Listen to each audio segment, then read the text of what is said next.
Debate में मैं ब्रजेश मिश्रा हूं और 10 नवंबर को विधानसभा के वोटों का रिजल्ट आना है।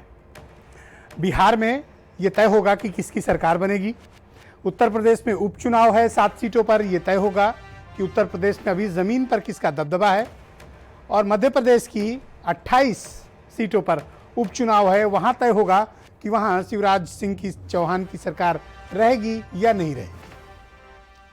ये उपचुनाव और ये चुनाव बहुत भारत की, विशेष तौर पर उत्तर भारत की राजनीति को तय करने वाले हैं कि ये किस प्रकार का चुनाव है और इस चुनाव से क्या क्या चीज़ें निकल कर आएंगी। लेकिन पूरे देश का ध्यान, पूरी मीडिया का ध्यान और सबका ध्यान लगा हुआ है बिहार पे।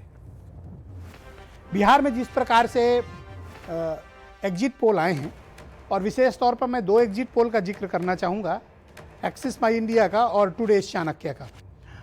दोनों अब तक भारतीय चुनाव संसदीय इतिहास में इन दोनों की साख अच्छी है। कमोबेश दूसरे एजेंसीज के मुकाबले इनकी साख को बेहतर माना गया है। लिहाजा इनके जो प्रेडिक्शंस आए हैं और जो इनकी एग्जिट पोल आई हैं, वो एग्जिट पोल कुछ और कहानी बता रहे हैं, वो कुछ और तस्वीर बयां कर रहे हैं। वो बता रहे हैं कि परिवर्तन की एक बड़ी लहर चल रही है, विशेष तौर पर बिहार में। क्या ये वाकई में परिवर्तन की आंधी है जो एग्जिट पोल में दिखी है? वास्तविक नतीजे बहनों भाइयों कल प्राप्त होंगे हमें। कल हम लोग जब इस वक्त डिबेट में मुखातिब होंगे, तस्वीर और सारे सवालों का जवाब मिल गया होगा।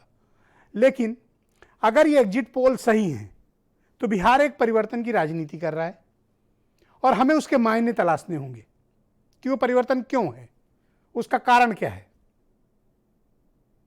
नीतीश कुमार का सो कॉल्ड सुशासन और तेजस्वी यादव के रूप में एक नए नेता का उभरना और बिहार की राजनीति में छा जाना, रोजगार के मुद्दे पे, जिसको उन्होंने नाम दिया कमाई, पढ़ाई, लिखाई, दवाई, सिंचाई, सुनवाई और कार्रवाई, क्या इस मुद्दे पर चुनाव हुआ है? या नीतीश कुमार के तथाकथित सुशासन या बिहार के तथाकथित विकास पे हुआ है? नीतीश को चौथा टर्म क्या मिलेगा या तेजस्वी यादव बिहार की कमान संभालेंगे? टुडेज चाणक्य की रिपोर्ट बताती है कि बिहार में तूफान आया हुआ है। पहली रिपोर्ट में ही टुडेज चाणक्य ने लिखा है कि बिहार में तूफान आ गया है। Storm in Bihar, landslide win for RJD Congress plus, ये इनका प्रेडिक्शन है। इनके प्रेडिक्शन के मुताबिक 180 ±11 यानी 191 भी हो सकता है या 170 सीटें भी हो सकती हैं। ये तक इन्होंने ये फोरकास्ट किया है कि इतनी संभावनाएं हैं। जबकि बीजेपी और जेडीयू का जो अलायंस है उसको 55 ±11 यानी 61 भी हो सकती है, 65 भी हो सकती है और या तो फिर 45 भी हो सकती है। ये इन्होंने एक मोटा मोटा फिगर दिया है। अब महत्वपूर्ण बात यह कि बिहार ने किन मुद्दों के आधार पर वोट किया, ये वो सवाल है जो हर कोई जानना चाहता है। उत्तर प्रदेश भी जानना चाहता है कि बिहार ने आखिर किन मुद्दों के आधार पर वोट किया। तो इनकी रिपोर्ट बताती है कि बेरोजगारी पर यानी अनएम्प्लॉयमेंट पर सर्वाधिक वोट पड़े हैं बिहार में, 35%। यानी 35% वोटर जिसने वोट कास्ट किया है उनमें यह मानना है कि बिहार में बेरोजगारी बहुत ज़्यादा और उन्होंने उस मुद्दे पर वोट किया है। डेवलपमेंट के नाम पर 28%, करप्शन 19% करप्शन के खिलाफ वोट किया है और दूसरे छोटे छोटे इशू 6% हैं। और 63% लोगों ने यह माना है कि वो बिहार में सरकार बदलना चाहते हैं। कितने परसेंट? 63। केवल 27% लोग चाहते हैं कि नीतीश कुमार वापिस आए या नीतीश कुमार की सरकार बनी रहे।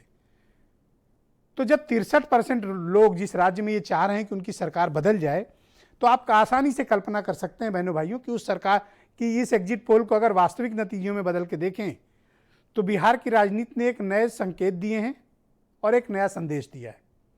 ये संदेश शिक्षा का है, ये संदेश रोजगार का है, ये संदेश अच्छी स्वास्थ्य व्यवस्था का है, ये संदेश अच्छी उच्च शिक्षा का है और ये संदेश अच्छे इंफ्रास्ट्रक्चर का है, ये संदेश अच्छे काम धंधे का है, अच्छे रोजगार का है, बेहतर कानून व्यवस्था का है।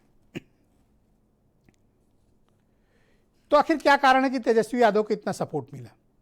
आपको याद होगा कि जब लालू यादव की सत्ता थी बिहार में, उन्होंने सामाजिक न्याय का नया ताना बाना बुना।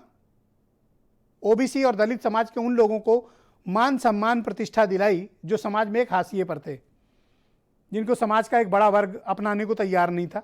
उनको अधिकार दिया, उनको एम्पावर्ड किया लालू यादव ने। वो कहा गया सामाजिक न्याय।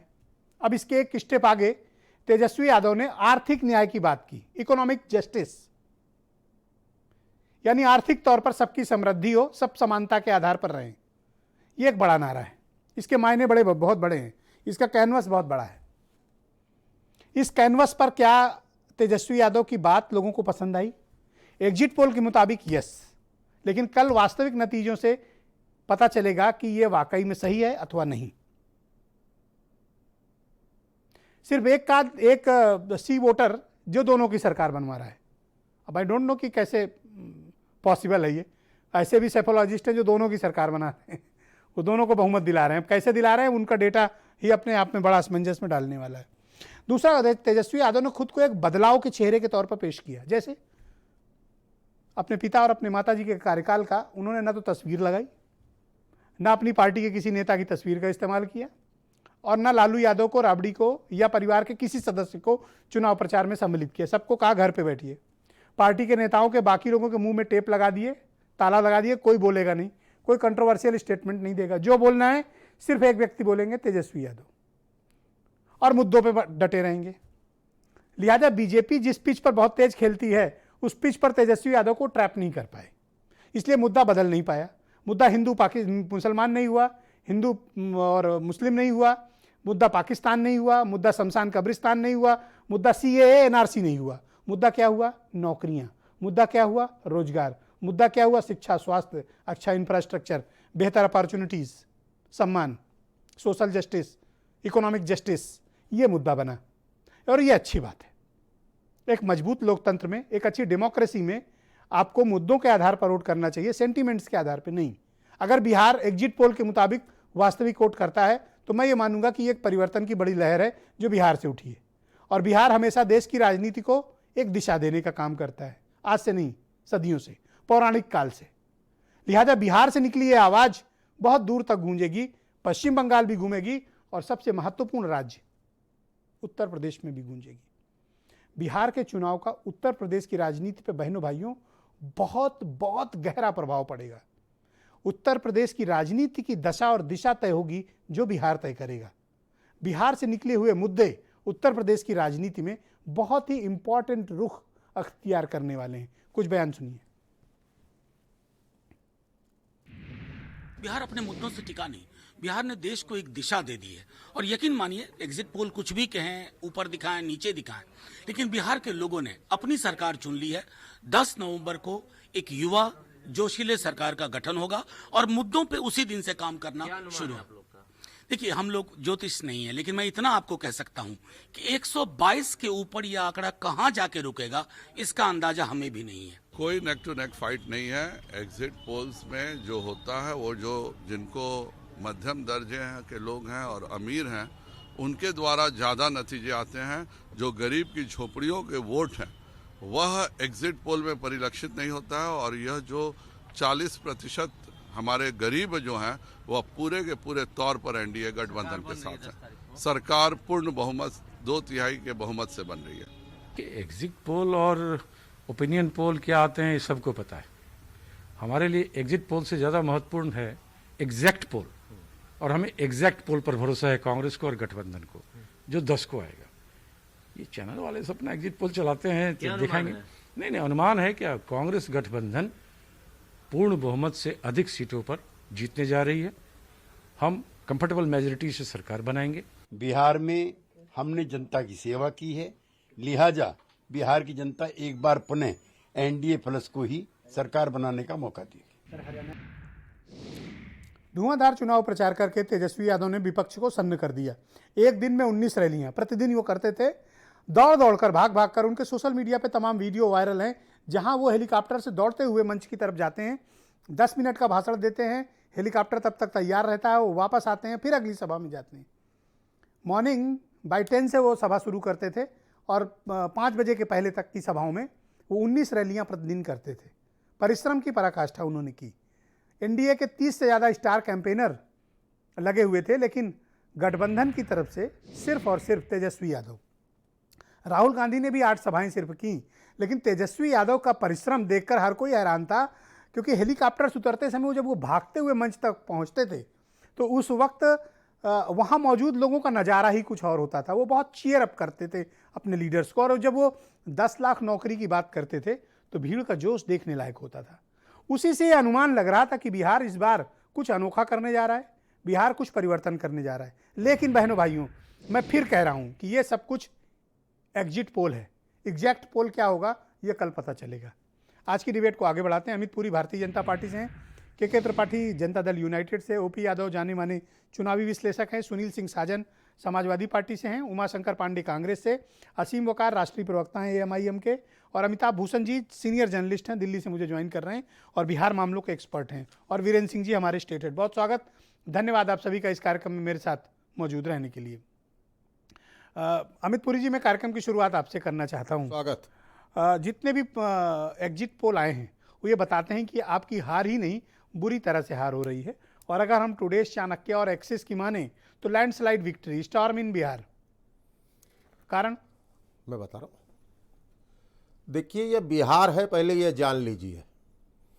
अरे तो मैं नामीबिया की बात नहीं कर रहा। हाँ, तो इसीलिए हुजूर बता रहा हूं, जरा जान लीजिए। यही टुडे चाणक्य ने 2015 में लैंडस्लाइड विक्ट्री एनडीए की बताई थी, और नीतीश की बिहार के राजभवन में पहुंची थी। यही बिहार है बाबू, इसको समझना थोड़ा मुश्किल है। यहाँ अगर मगर पे बात न किया जाए, कल जब परिणाम की डगर आए तो उस पे चला जाए। और मैं आपसे कहता हूँ, हमारी रिपोर्ट यह है कि हम 44% वोट शेयर के साथ बिहार में रहेंगे और एक अच्छे परिणाम की तरफ जा रहे हैं। रिपीट कितना? 44%, 44। तो आप लेकिन ये जो अभी हमारे पास डिटेल्स मौजूद हैं वो आपको बता रहे हैं कि आपके अलायंस को मिला के 34% भी नहीं हो रहे हैं वोट। ठीक है, उनकी अपनी एनालिसिस है, डाटा की एनालिसिस और डाटा की सिंथेसिस ये एन नंबर ऑफ प्लेटफॉर्म्स पे हो सकती है। अल्टीमेट ट्रूथ तो वो है जो ईवीएम से निकलेगा, उसको बेईमान न कहने लोग, बस इतना ही निवेदन। कारण क्या है कि सभी एग्जिट पोल में एक आध को अगर आप छोड़ दें, और उसमें भी आपको क्लियर मेजोरिटी नहीं दे रहे, आपको बिहार खारिज क्यों कर रहा है? ये तो आपसे चूक क्या हुई? ये तो तब पता लगेगा जब इलेक्शन कमीशन अंतिम डिस्ट्रिक्ट मैजिस्ट्रेट के माध्यम से रिजल्ट 243 आज पुरी जी बड़ी आदर्श बातें कर रहे हैं, मुझे हैरान नहीं। आदर्श क्या है? क्या डिस्ट्रिक्ट मैजिस्ट्रेट का रिजल्ट एक साल पहले टेलीविजन चैनलों में आ जाता है? अगर ऐसा आदर्श है तो हुजूर जो आप कहें वो सही, और अगर ऐसा आदर्श नहीं है तो जो हम कहें वो इन सभी एग्जिट पोल को आप एक साथ खारिज भी नहीं कर सकते। मैंने खारिज नहीं किया, जानना चाहता हूं, मैंने कहा डाटा है, उसकी अपनी अलग अलग एनालिसिस है, हमारे पास भी है। क्या वजह है कि लोग आपको ठुकरा रहे हैं वहां पे? ठुकराया हो तब ना, जब अभी परिणाम ही नहीं आया तो किसे ठुकराया हुआ मान ले। माहौल आपके खिलाफ कैसे हो गया? ठोकी है ये 31 साल का नौजवान आपकी छाती पे बैठ गया। कौन बैठ गया छाती पे? 31 साल का एक नौजवान। नहीं, मैं इस शब्दावली को बारो नहीं करता, ना बाई करता हूं, मैं बरी करता हूं। हर आदमी को लोकतंत्र में पार्टिसिपेट करने का हक है, लेकिन जो आप सामाजिक न्याय और एम्पावरमेंट की बात कर रहे थे हुजूर, उस माई के राज में भूरा बाल के साथ क्या हुआ था, वो एम्पावरमेंट भी जरा डिस्कस कर लीजिए ना। आप इकोनॉमिक बाकी के सोशल एम्पावरमेंट बता रहे थे, तो ये भूरा बाल कहां गया था? तब सदाकत आश्रम में बैठी हुई कांग्रेस क्या कर रही थी? जरा ये भी जान लीजिएगा कि तब सदाकत आश्रम में गांधी के बैठी हुई कांग्रेस भूरे बाल का अपमान झेल रही थी बिहार के अंदर कि नहीं? तो अभी आप इतिहास के बासी पन्नों से बाहर निकलेंगे? नहीं, हम इतिहास के बासी पन्नों से आगे नहीं है, हम भविष्य की तरफ बढ़े हैं, जहां बिहार का नौजवान और गरीब गुरबा बढ़ चुका है। अच्छा, आप 10 लाख नौकरी की आलोचना करते थे, लेकिन बीजेपी ने घोषणा पत्र में 10 लाख 19 की नौकरी है कि 10 लाख में नौकरी है, ये तो समय बताएगा 10 लाख की नौकरी है कि 10 लाख में नौकरी है। अच्छा, अभी भी आपके मन में वो नफरत गई नहीं? कोई नफरत नहीं है। आप कहें तो हुजूर खुदाई फरमानी, और हम कहें हुजूर तो नाफरमानी। इतना गुस्सा क्यों रहते हैं आप लोग लालू यादव या जिले इलाही? ऐसा न कीजिए। आपने अगर कोई सामाजिक न्याय की लड़ाई लड़ रहा है कोई पार्टी, भूरा बाल भी बता देते ना। एक सेकंड सुन, भूरा बाल कहां गया? मेरी बात तो पूरी होने दो जी। इतना क्रोध क्यों, इतना विचलन क्यों? आराम से अपन बात करते हैं ना, कोई गुस्से की बात है नहीं। ऐसा भी नहीं कि कोई सुनील साजन आपके पीछे खड़े हो। एक छोटा सा सवाल है मेरा, तनाव है ना, चेहरे पे तनाव है। इतना क्यों गुस्सा, इतनी नफरत आपके मन में उन लोगों के लिए क्यों है जो अन्याय के, सामाजिक अन्याय के शिकार लोग हैं, उनके लिए आपके मन में इतनी घृणा क्यों है कि अब भूरा बाल ले आए आप? व्हाट इज उन दिस? लोगों के लिए नहीं अरे हम है। लोग 21वीं सदी में बढ़ रहे हैं। तेजाब डाल करके साहबुद्दीन जब बिहार के एक अन्य मार्ग पे आया तो लालू ने कहा आओ मेरे शेर, आओ मेरे शेर, तुम्हारा स्वागत है। जरा कल्पना कीजिए उसके दर्द तो की, लालू यादव तो जिसके अब है नहीं, परिवार अब के तो भाइयों पॉलिटिक्स को से बाहर हैं वो। तेजाब से जिंदा जलाया गया और ओके। मुख्यमंत्री सूबे का कहता हो आओ बहादुर शेर, तुम्हारा स्वागत है। जरा उस नफरत को भी समझिए हुजूर। ओके, आंखें रखिए तो दोनों तरफ देखिए। नहीं मेरी आंखें तो मुजफ्फरपुर की उन पीड़ित बच्चियों को उनको तलाश भी रही हैं, देखिए जो जिनको बड़ी भागलपुर राइट्स बेशर्मी के के साथ इंसाफ आपने नहीं पा मधु को पाए टिकट दे दिया थे। था। एनडीए की सरकार में भागलपुर शायद राइट्स का इससे इंसाफ बड़ी, हुआ। इससे बड़ा भागलपुर घृणित के कार्य राइट कोई के हुआ दंगे नहीं का होगा। इंसाफ किसने किया? ओके, सदाकत हार स्वीकार आश्रम है, में बैठे लोगों ने नहीं किया नतीजों से था। पहले हार उनके स्वीकार है राज कि में नहीं? हुआ था। अच्छा एक बात सुन लो जी। नतीजों से पहले हार स्वीकार है? क्यों क्यों? एग्जिट- आपको अपने शो के पहले अपनी टीआरपी मालूम है कितनी व्यूअरशिप होगी? हाँ, ये अभी तो तो उसके बाद फेसबुक- एनालाइज करेंगे ना। फेसबुक में तो पता परिणाम चल जाता आने है, दीजिए टीवी पे ना। बाद में पता अगर आप चलता कह है। दें कि आज 8 से 9 ब्रिजेश मिश्रा दी डिबेट में बैठेंगे और 1000 आदमी ही देखेगा और देखे 1 लाख, तो जब आ जाए तब हमसे भी बता दीजिएगा, हम भी बता देंगे। Okay, alright. सुनील साजन की तरफ चलते हैं। भाई सुनील जी बहुत शुक्रिया आपका। हमारे मित्र अमित पुरी नाराज हैं, काफी भड़के हुए हैं। कोई भड़का वो नहीं है, ना एग्जिट कोई पोल को हड़का मानना है। नहीं चाहते हैं। हालांकि इनके फेवर में होता तो तुरंत सर में ताज पहन लेते। आपको क्या लगता है कि बिहार क्या नतीजे देने जा रहा है? देखिए ब्रजेश जी, बिहार को लेकर के आपने भी टिप्पणी की कि पौराणिक काल से बिहार का इतिहास रहा है और भारतीय जनता पार्टी के भी प्रवक्ता ने कहा कि यह बिहार है। हाँ, ये वो बिहार है जिसने आजादी की लड़ाई लड़ी और ये वही बिहार है जब आजादी के बाद एक बार कांग्रेस के राज में लोकतंत्र देश में खतरे में आया तो जेपी आंदोलन निकला, इंदिरा जी की और कांग्रेस की सरकार उखाड़ करके फेंक दी। ये वही बिहार है जो नफरत के खिलाफ खड़ा हुआ है। ब्रजेश जी, ये जो भीड़ तेजस्वी यादव के पीछे दिख रही थी, ये भीड़ तेजस्वी यादव की बुलाई हुई भीड़ नहीं थी, ये स्वाभाविक भीड़ थी। ये बिहार के गरीब किसान, बिहार के बेरोजगार नौजवान, बिहार का पिछड़ा, दलित, मुसलमान, बिहार के हर उस वर्ग के लोग थे सड़कों पर जो नफरत से परेशान थे, जो जुमलों से परेशान थे, झूठे सपनों से परेशान थे, जिनको स्पेशल पैकेज नहीं मिला था। बाढ़ में बीजेपी अगर सरकार ने गरीबों को ध्यान न्याय नहीं दिया, देने की बात, जिसने लॉकडाउन में इकोनॉमिक अपने जस्टिस लोगों की को बात खोया है, तेजस्वी यादव करते हैं, पैदल 10 चले लाख लोग, नौकरी की बात पटरी करते पे हैं, कट गए, तो अमित पुरी को मर क्या गए, प्रॉब्लम है? लेकिन किसी ने नहीं पूछा। देखिए, अमित पुरी को इसलिए प्रॉब्लम है कि अब कैसे हम सरकार में जुमले बोलते रहे, अब एक नई सरकार आ रही तेजस्वी यादव की जो कह रही कि पहले साइन से हम 10 लाख लोगों को रोजगार देंगे। ये तो झूठ बोलने वाले लोग हैं। इनके नेता तो कहते थे 1 साल में 2 करोड़ रोजगार देंगे, कहां चले गए? और ब्रजेश जी, हमको आपको यह समझना पड़ेगा कि बीजेपी और नीतीश कुमार के खिलाफ गुस्सा क्यों था।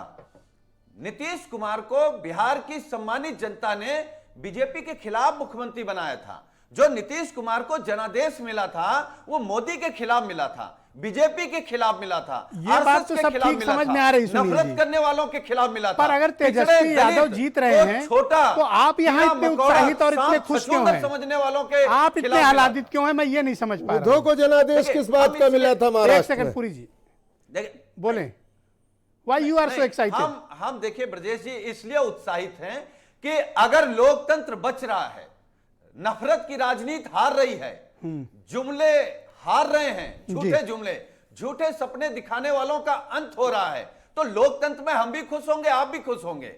और यह खुशी स्वाभाविक है। और यह जो बदलाव है जो आपने कहा, ये बिहार के बाद सबसे बड़ा बदलाव उत्तर प्रदेश में दिखाई देगा। ओके, अब इसलिए अमित आप खुश पुरी हैं। को लग रहा है कि 22 में ये इन्होंने भी जाने पीछे वाला लगा है। रखा है, क्योंकि उत्तर सुनील प्रदेश सुनील का भी साजन के बड़ा पीछे एक बड़ा होर्डिंग लगी है, और यहाँ जाएंगे अभी सुनील लंबा साजन के रास्ता पीछे एक नहीं। होर्डिंग लगी है, उसमें लिखा है मेरी साइकिल। क्या जरा वो होर्डिंग दिखाई साइकिल आने जाए, वाली जरा है, फुल इससे स्क्रीन पहले में लाया उन्नीस जाए की सुनील साइकिल आई यादव थी को, भैया। सुनील यादव को फुल मेरी स्क्रीन में लाया साइकिल आने जाए। वाली क्या है। लिखा है भाई?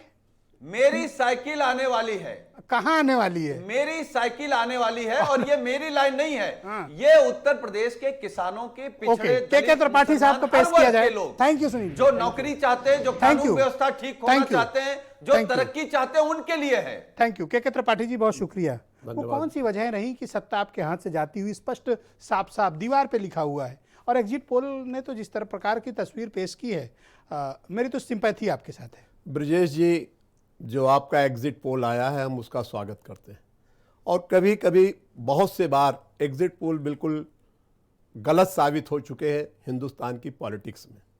हम आपका सम्मान करते हैं, मैक्सिमम एग्जिट पोल ने हमको आगे बढ़ाया है।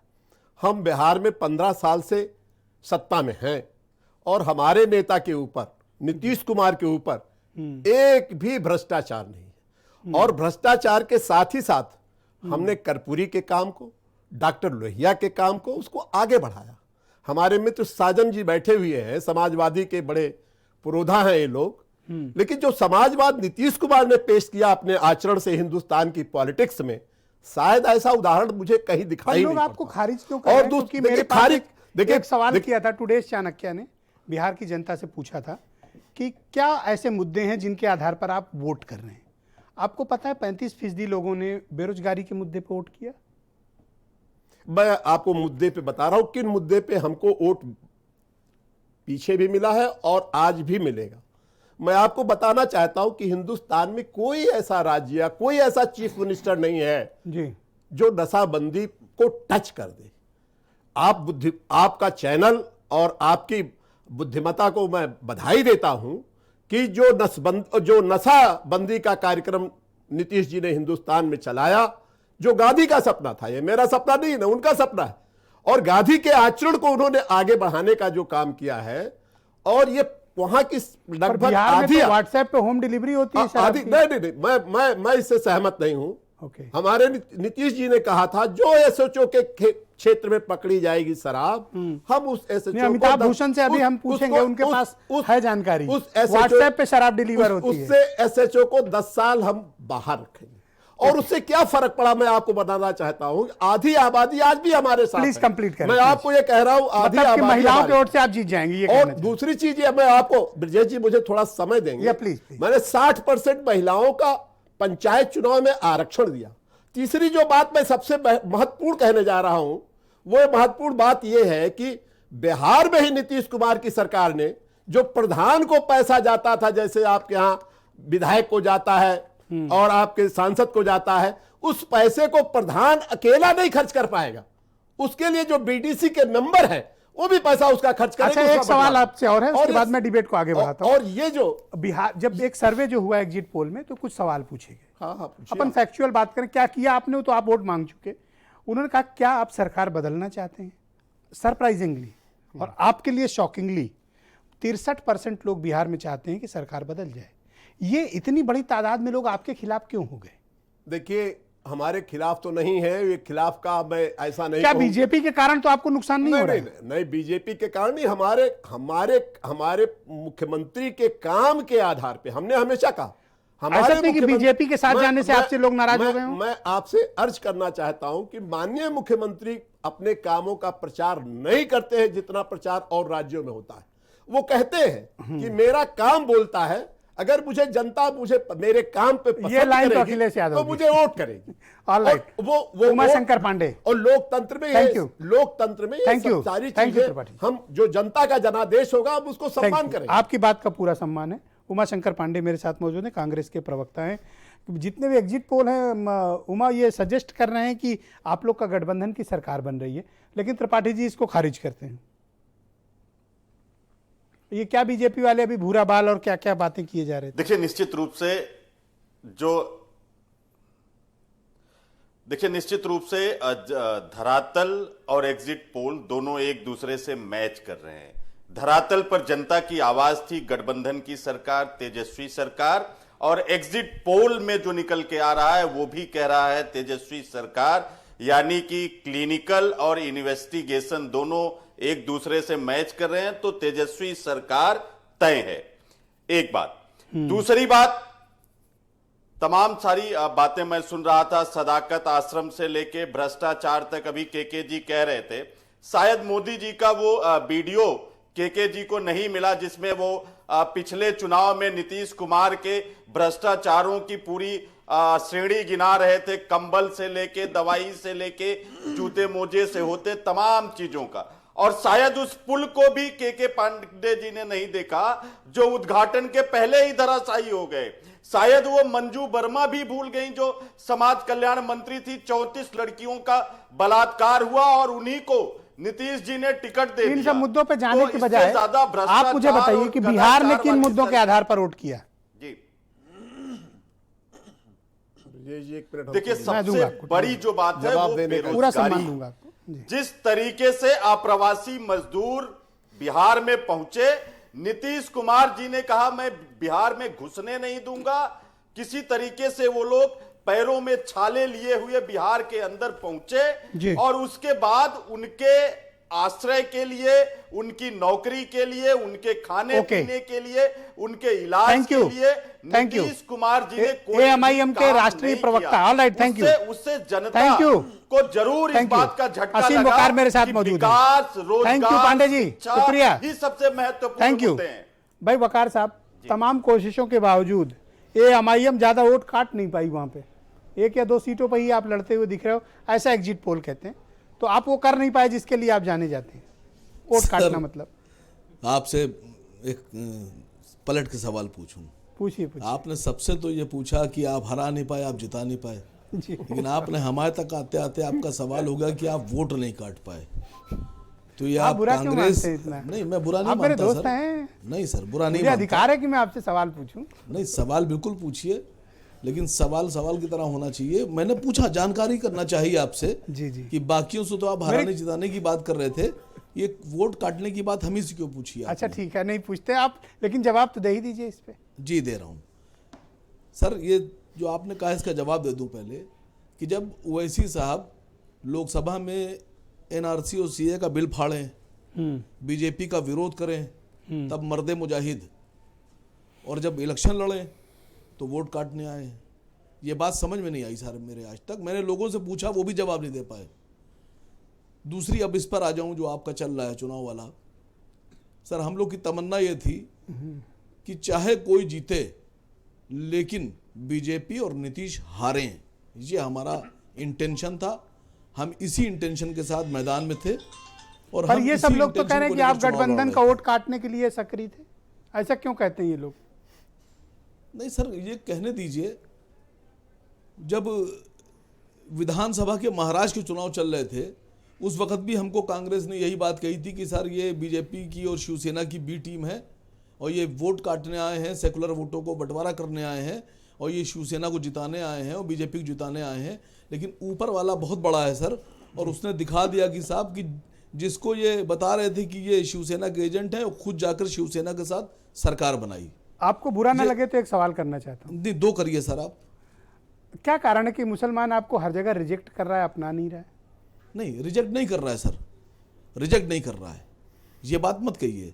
मुसलमान हमको जितनी मोहब्बत करता है शायद किसी को नहीं करता है। सुनने तो आता है पर वोट फैसला नहीं देता ले पा आपको। रहा है, फैसला नहीं ले पा रहा है। सुनने तो आता है, मैं वोट नहीं देता। इसी पर बोल दूं आपसे, अभी मिजोरम का 2018 का एक अखबार मेरे हाथ लग गया, खबर लग गई, बहुत बड़े चैनल की खबर थी। ये जो हमको वोट कटवा कहते हैं सर, मिजोरम में जो चकमा स्वायत्त एरिया थे, चकमा बहुल क्षेत्र थे, वहाँ जिला पंचायत का चुनाव हो रहा था और वहाँ के ऊपर बीजेपी और कांग्रेस का गठबंधन था। कांग्रेस और बीजेपी एक साथ मिलकर चुनाव लड़ रहे थे। अब आप बताइए सर, ये जो हमको वोट कटवा कहते हैं, हमें एजेंट कहते हैं, जी, ऊपर वाले का शुक्र है कि इकलौते हिंदुस्तान की पार्टी हम ही ऐसी पार्टी है। ऐसा मैं नहीं हमारे कहता नेता हूं। ऐसे ऐसा नेता उमाशंकर हैं पांडे कि की जिन्होंने पार्टी, कभी भी बीजेपी सुनील और साजन आरएसएस की से हाथ पार्टी, नहीं मिलाया है, ऐसा बाकी JDU ये सब वाले, मिला चुके हैं। ऐसा दूसरे लोग कहते हैं, मैं नहीं कहता ऐसा। आप तो मेरे मित्र हैं, मैं क्यों कहूंगा? आपको कहना भी नहीं चाहिए। अगर आप कहते हैं तो मैं समझता हूं नहीं, कि आप मैं गलत क्यों करते हैं। बोलूंगा? मैं तो इन लोग की बात आप तक पहुंचा रहा हूं। आप नाहक मेरे ऊपर कुपित हो रहे हैं, नाराज हो रहे हैं। मैं भी अपनी बात इन लोग तक पहुंचा रहा हूं आपके माध्यम से, आपके जरिए से, कि मिजोरम में कांग्रेस बीजेपी एक साथ मिलकर तो चुनाव दुखी लड़े, दुखी तो तो एजेंट नहीं। एक सवाल और है। शिवसेना और कांग्रेस एक सवाल और है। सरकार बनाए, बड़ी तो माजरत एजेंट के साथ नहीं। एक सवाल और सर करना चाहता टीडी सर सुनिए सर मैं कह रहा हूं ना, कुमारस्वामी और जेडीएस को ये लोग बीजेपी का एजेंट कहें और बाद में सरकार बनाए तो ये एजेंट नहीं। सर सारे इल्जाम हमारे ऊपर क्यों हैं? और जब हम बीजेपी का विरोध करें, NRC CA का विरोध करें, बीजेपी के मुद्दों का विरोध करें, तो हम मर्दे मुजाहिद, हमारी पार्टी मर्दे मुजाहिद एक की सवाल पार्टी, और है, फिर आगे- जब हम चुनाव आगे लड़े डिबेट तो सर करें। हम एजेंट। क्या कारण है कि लोग आपको स्वीकारते नहीं है या स्वीकार करना नहीं चाहते हैं, और इसके आप दुखी, हताश और निराश हैं? कोई हताश नहीं है, कोई निराश नहीं है सर। हर चीज का वक्त आता है। इस वक्त जो सबसे बड़ा मामला खड़ा हो रहा है चुनाव के बाद, वो जिम्मेदारी बढ़ रही ओके, है जो अमिताभ सरकार भूषण, बनाने दिल्ली जा रहे हैं चलते हैं, बिहार में। दिल्ली सर, स्टूडियो ले चलते हैं अब आपको। बिहार की जो जनता ने वोट दिया है सर, वकार वो साहब दिया है आपको 10 दिल्ली ले लाख चलता हूं। नौकरियों पर। आइए दिल्ली चलते 10 हैं। लाख नौकरियों पर। हाँ बिल्कुल ठीक बात है। अब देखना यह है कि ये वादे में खरे उतरते हैं या ये जैसे नीतीश बस एक जी ने और सेकंड। बीजेपी ने ठगा है, वैसे ही इनके बीजेपी बिहार के लोग फिर से ठगे तसल्ली जाएंगे। करें, अब ये तसल्ली देखना करें। है। तसल्ली करें, दिल्ली स्टूडियो चलते हैं। अमिताभ भूषण मेरे साथ जुड़ चुके हैं। अमिताभ जी बहुत शुक्रिया, और डबल शुक्रिया कि आपने इतनी देर वेट भी किया। मैं आपसे जानना चाहता हूं कि वो कौन सी वजहें रही हैं जिन्होंने तेजस्वी को बिहार चुनाव की धुरी बना दिया और पूरा चुनाव तेजस्वी के आसपास केंद्रित हो गया। चाहते न चाहते हुए भी बीजेपी अपनी पिच पर नहीं खेल पाई। कारण सबसे बड़ा कारण नीतीश कुमार से होकर गुजरता है ब्रजेश जी। नीतीश कुमार को अगर आप देखेंगे करीब से, तो इस चुनाव में तेजस्वी को लाने से ज्यादा नीतीश कुमार को हटाने का जोर था। और उसकी बड़ी वजह यही रही कि अभी जयप्रकाश नारायण और लोहिया जी का जिक्र हो रहा था। डॉक्टर लोहिया ने कहा जिंदा कौमें 5 वर्षों का इंतजार नहीं करती है। सामने बिहार ने कोविड को देखा है, उससे पीछे अगर आप चले जाएंगे तो बिहार ने मुजफ्फरपुर शेल्टर होम कांड को देखा है, उससे पीछे चले जाएंगे सृजन घोटाले को बिहार ने देखा है, और पटना में नाले के पानी में डूबता हुआ शहर बिहार ने देखा है, चमकी बुखार भी बिहार ने देखा है। तो इस सब को देखने के बाद बिल्कुल सामने जब और पलायन की त्रासदी को कोविड के दौरान बिहार ने बहुत करीब से महसूसा है, भोगा है। और वो तमाम प्रवासी बिहार जब पहुंचे थे तो वो उस तकलीफ के साथ पहुंचे थे कि बदलने का निश्चय था, और उसी दिशा में ये सब कुछ हुआ। और सबसे बड़ी बात है, excellent analysis. Yes please go ahead. बहुत शुक्रिया ब्रजेश जी। जी ब्रजेश जी, अब इस पर पीछे हम थोड़ा आते हैं। अभी त्रिपाठी साहब और पुरी साहब कह रहे थे, देखिए 2-3 बात है जो बहुत महत्वपूर्ण है। भले त्रिपाठी साहब या पुरी साहब इस एग्जिट पोल को नकार दे, इसको न स्वीकार करें, लेकिन नीतीश कुमार को एग्जिट पोल से पहले ही अंदेशा हो गया था हवा का रुख क्या है। और तभी जो नीतीश कुमार प्रथम चरण के चुनाव में अपनी सभा में विरोध होने पर कहते थे जाइए जिनके पक्ष में उनका जिंदाबाद करिए, वही आखिरी चरण के चुनाव के आखिरी दिन कहते हैं अंत भला तो सब भला, इस बार अंतिम चुनाव है, और वोट की अपील करते हैं। तो उनको अंदेशा इस बात का हो गया था।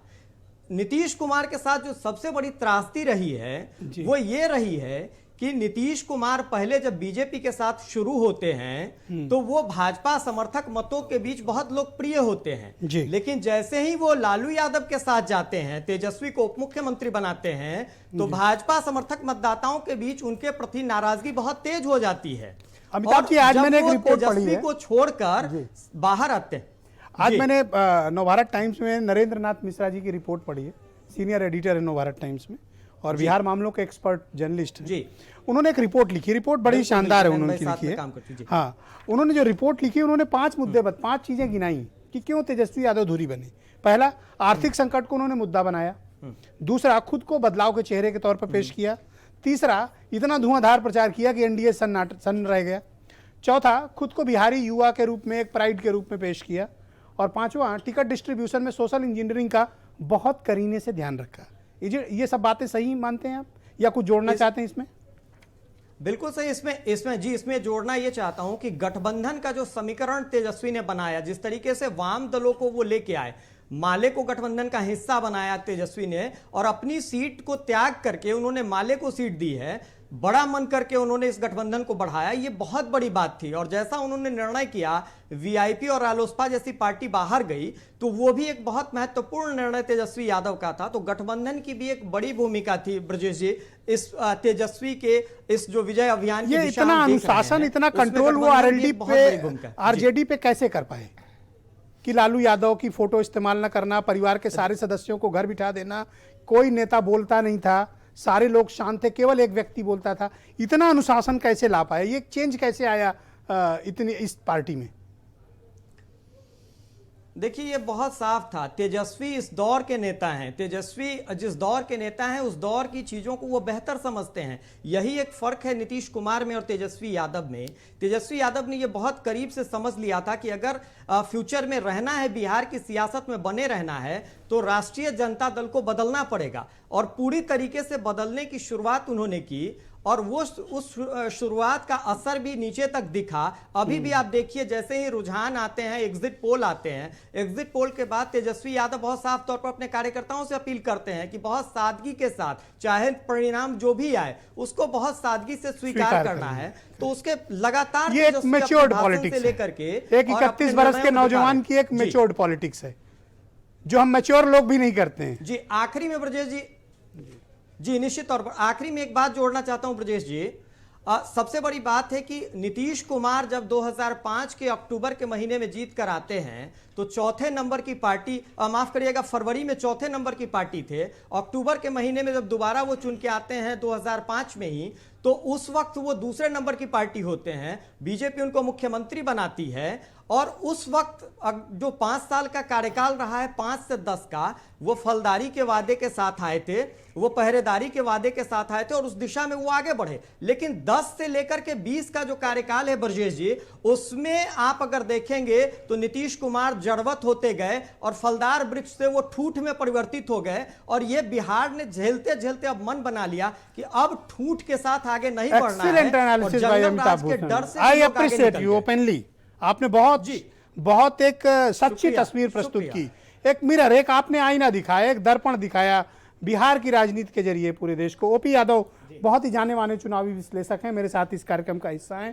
भाई ओपी यादव जी, अमिताभ भूषण जी के एनालिसिस से मैं एक तरफा सहमत हूँ।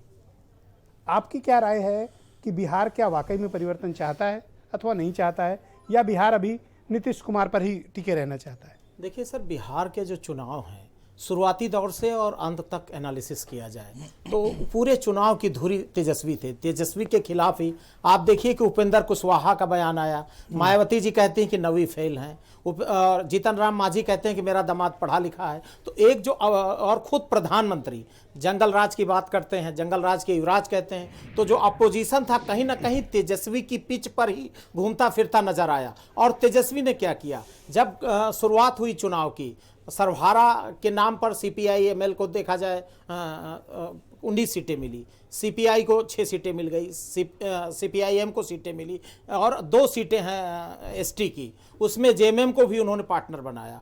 मुकेश साहनी जो बीजेपी अपने मुद्दों पर चुनाव क्यों नहीं लड़ पाई, मुझे ये सवाल है, इसका जवाब नहीं मिल पा रहा मुझे। देखिए जो उनका कार्ड होता है ना, हिंदू मुसलमान, सर बिल्कुल फोकस्ड, एनआरसी, शमशान कब्रिस्तान, नहीं बिहार का चुनाव, कश्मीर, आतंकवाद, पाकिस्तान, इमरान खान, इसमें चुनाव क्यों नहीं हुआ? एक नजरिए से देखा जाए तो जैसे अरविंद केजरीवाल साहब ने दिल्ली का चुनाव लड़ा था, उस पैटर्न पे फोकस्ड और पूरा विजनरी चुनाव था तेजस्वी यादव का। उन्होंने किसी मुद्दे पर इधर उधर भटकाव नहीं लिया। आप घर से देखिए कि तेज प्रताप यादव की जो मूवमेंट थी उसको रोक दिया गया, मीसा भारती जी की मूवमेंट रोक दिया गया, हरियाणा की टीम उनकी जो प्रोफेशनल, लालू यादव तक की फोटो हटा दी गई निश्चित तौर पर, और उन्होंने माफी भी मांगा सवर्ण वोटों से। कांग्रेस और जो अलायंस देखिए कि अलायंस में जो सोशल इंजीनियरिंग है, जो सीटों का डिस्ट्रीब्यूशन है, जैसे सवर्ण तबके को ज्यादातर सीटें कांग्रेस में अलॉट हो गई, ये बड़े बड़े प्रयोग किए। मोस्ट बैकवर्ड पे महादलित और महापिछड़ा, और उधर क्या, बीरेन जी आ गए हैं डिबेट में जी, आपसे आगे के अपडेट लेंगे। भाई बीरेन जी, बिहार के जो परिणाम हैं वो कल जारी होंगे, लेकिन जो एग्जिट पोल है, स्पेशली टुडेज चाणक्य का, हम लोग तो हमेशा चलाते हैं टुडेज चाणक्य का, और एक्सेस माई इंडिया जिसको आज तक और इंडिया टुडे ने चलाया, ये तो बम्पर मेजॉरिटी दे रहे हैं महागठबंधन को। तो क्या आपको लगता है कि वाकई में रोजगार का मुद्दा अब ड्यूरिंग कोरोना काल में ये कुछ सुपरहिट गया है, या बिहार अपने पुराने पैटर्न के मुताबिक ही वोट करेगा? देखिए, चाहे सियासत हो चाहे आम आदमी, जिस जुबान से झूठ निकलता है उसकी कोई भी दुआ ईश्वर कबूल नहीं करता है, और जो सच है वो देर सवेर सामने आएगा। बीजेपी आज देश के कितने राज्यों में सरकार में है, अब वो ये दावा नहीं करती है। देश में 2016 की जो नोटबंदी हुई थी, उसके बाद से अगर देखा जाए तो गुजरात और उत्तर प्रदेश के अलावा बीजेपी हर राज्य में चुनाव हार रही है, और उसके बावजूद भी ये अपने हर फैसले को सही बताते आए हैं। दिल्ली में ये तीसरी बार हार गए, गुजरात छोड़ दीजिए, राजस्थान, मध्य प्रदेश, छत्तीसगढ़, झारखंड, और अब बिहार का कल रिजल्ट आएगा। एग्जिट पोल इनके पक्ष में जाए तो लोकतंत्र की जीत, और एग्जिट पोल इनके खिलाफ चला जाए तो ये एग्जिट पोल झूठा है, ये सब सर्वे और कोई माने नहीं है। तो भाई ये समस्या इस बात की है कि हम हर चीज को अपने नजरिए से देखते हैं। बिहार के युवाओं ने अगर रोजगार को मतदान किया है तो 31 साल का नौजवान भी मुख्यमंत्री बन जाएगा, और देश में कमान नवयुवकों के हाथ में है और आने वाली पीढ़ियों को भी देना होगा। बीजेपी कहती थी कांग्रेस बूढ़ी हो गई है, तो क्या बीजेपी जवान हाथों में है? आज अखिलेश यादव, तेजस्वी यादव, राहुल गांधी, प्रियंका गांधी, जगन मोहन रेड्डी, ये सब तो है। अच्छा, हर तरह से हर कोशिश की गई लेकिन बात बनी नहीं। एग्जिट पोल ये बता रहा है कि नहीं, चारों मुद्दे जो आए हैं ना, इसमें कहीं शमशान कब्रिस्तान का जिक्र तक नहीं। बिल्कुल कहीं जिक्र नहीं है। कोशिश बहुत हुई लेकिन लोगों ने अब रोजगार को तरजीह दिया है। लोगों ने कोरोना काल में जो संकट झेला है, ऐसा लगता है कि उसको महत्व दिया है। आंखें खुल गई हैं लोगों की। अब बहुत सारी ऐसी स्थितियां हैं, चुनाव के परिणाम सुनील साजन ये कब्रिस्तान की बाउंड्री ज्यादा न बनवा पाएंगे। चुनाव के परिणाम आएंगे तो फिर पता लगेगा। लेकिन इस देश को नौजवानों से बड़ी आशा है और उम्मीद है। और बिहार, झारखंड के बाद, वहां भी हेमंत सोरेन मुख्यमंत्री हैं, झारखंड के बाद बिहार उसको और प्रगाढ़ करेगा, उस भावना को, उस विश्वास को कि युवाओं के हाथ में देश ज्यादा सुरक्षित है। वो बेहतर शासन दे सकते हैं, उदारवादी शासन दे सकते हैं।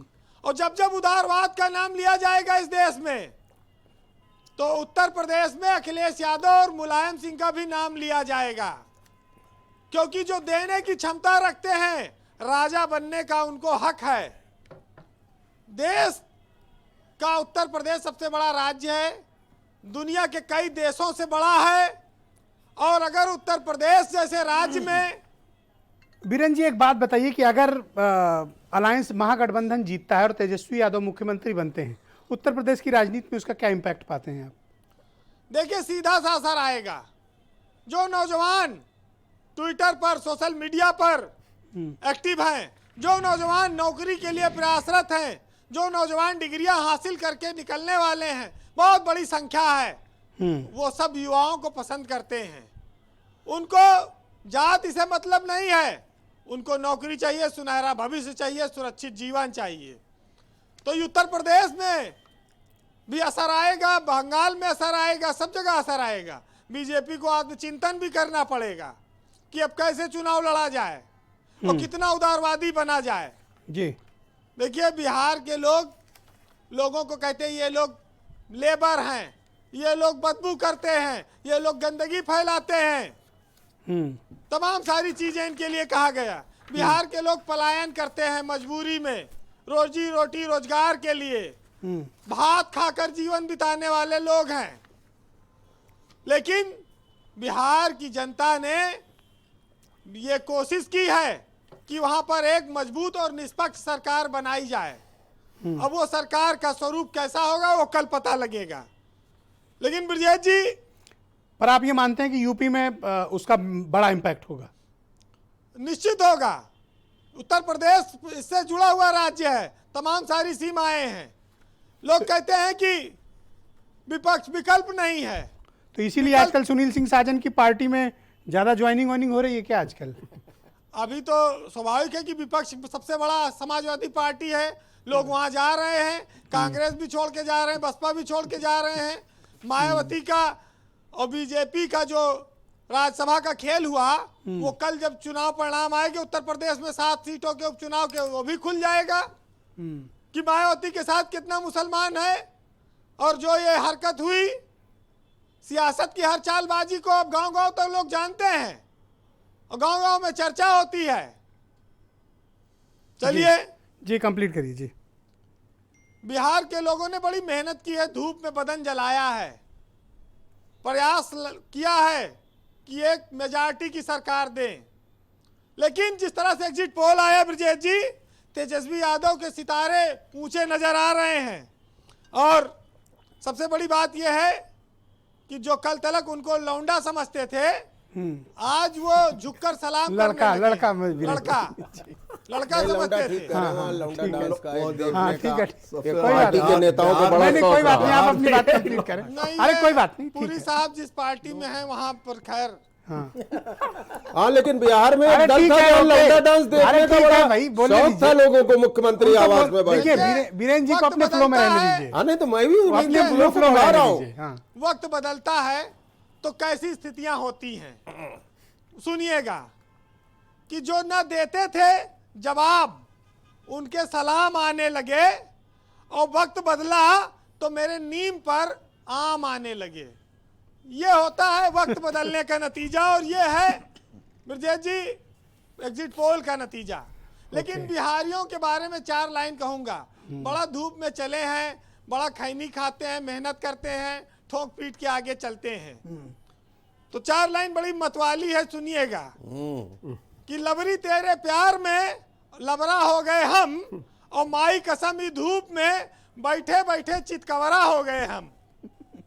बहुत बहुत शुक्रिया वीरेन जी, बहुत बहुत धन्यवाद। भाई अमित पुरी जी, क्या आपको लगता है कि नीतीश कुमार का साथ आपको बहुत नुकसान कर गया? अगर आप अकेले चुनाव लड़े होते तो शायद आपको इतना नुकसान नहीं होता।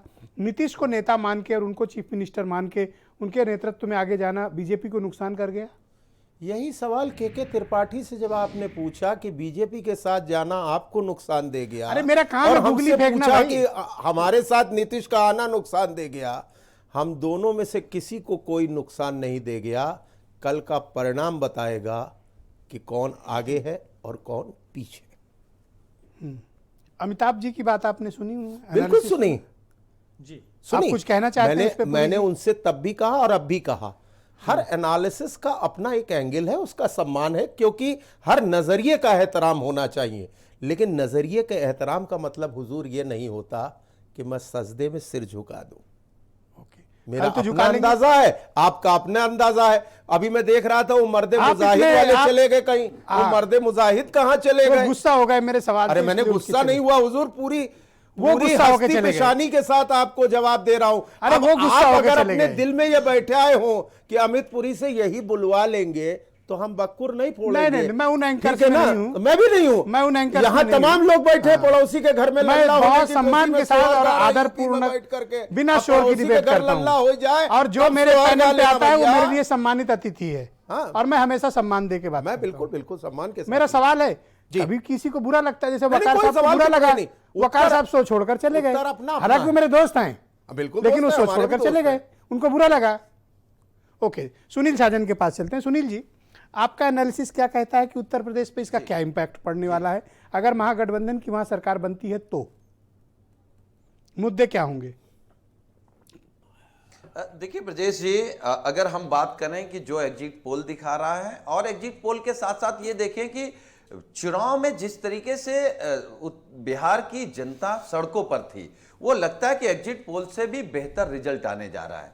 हाँ, बिहार का गठबंधन जीतेगा तो उसके बाद स्वाभाविक है कि उत्तर प्रदेश में, जो अभी मैं बीरेन जी को सुन रहा था, उन्होंने कहा कि अब नौजवान चेहरा देखना चाहता है, उस चेहरे पे भरोसा करना चाहता है जो एक्सप्रेसवे बना दे, उस चेहरे पे भरोसा करेगा जो लैपटॉप दे दे, उस चेहरे पे भरोसा करेगा जो गांव अच्छे कर दे, उस चेहरे पे भरोसा जो नौकरी चाहिए भाई, नौकरी, जॉब सबसे बड़ा मुद्दा है। नेता होगा तो उत्तर प्रदेश में तो विजनरी नेता योगी जी तो है नहीं, केवल माननीय अखिलेश यादव जी हैं। और योगी जी को भी धन्यवाद देना चाहिए कि माननीय अखिलेश यादव जी के काम के सहारे वो फोटो खिंचा रहे हैं, अपने पत्थर लगवा रहे हैं, खुद उनका अपना कोई पर काम नहीं। आपको ये इंश्योर करना पड़ेगा ना कि आप शमशान कब्रिस्तान में न फंसे। आप भी इस मुद्दे पे ना कर जो तेजस्वी ने किया, आपको भी तो सीखना चाहिए ना। समाजवादी पार्टी कभी नहीं फंसी। देखिए, समाजवादी पार्टी कभी नहीं फंसी। समाजवादी पार्टी कभी जात धर्म के आधार पर राजनीति नहीं करती। हमारे नेता ने अभी भी कहा कि हम जात धर्म पे भरोसा नहीं करते, हम डेवलपमेंट पे भरोसा करते हैं। उत्तर प्रदेश में अच्छा इंफ्रास्ट्रक्चर कैसे खड़ा हो। अरे आप यहाँ विपक्ष में तोड़फोड़ कर रहे हैं। आज भी आपने कांग्रेस में तोड़फोड़ की, कांग्रेस से बाल कुमार पटेल को लाए, राम कुमार पटेल को ले आए आप, बीएसपी से कौसर जहां को तोड़ लाए आप। क्या आपने सारी तोड़फोड़ तो आप विपक्ष में कर रहे हो, आप तो कांग्रेस तोड़ने में लगे हुए हो यहां पे। देखिए ब्रजेश जी देखिए, जब हम विपक्ष में हैं तो हम इसके पहले अनु टंडन को ले आए। हाँ, ये बात सच है कि जो कांग्रेस में है, बीएसपी में है और बड़े पैमाने पर भारतीय जनता पार्टी में है, उनको आस्था है अखिलेश जी पर, उनको भविष्य दिख रहा है, उनको लगता है उमाशंकर पांडे उत्तर प्रदेश कौन बना सकता है, समाजवादी पार्टी नेता कौन कांग्रेस को इसलिए उत्तर वो आ रहे प्रदेश हैं। में खत्म करने की कोशिश में लगी हुई है। ये रोज आपके यहां से नेता उठा लाते हैं और आपके यहां भगदड़ है, आप रोक नहीं पा रहे हो। अनु टंडन चली गई, बाल कुमार पटेल चले गए, राम कुमार पटेल चले गए, सब कांग्रेस छोड़े दे रहे हैं, क्या बात है भाई।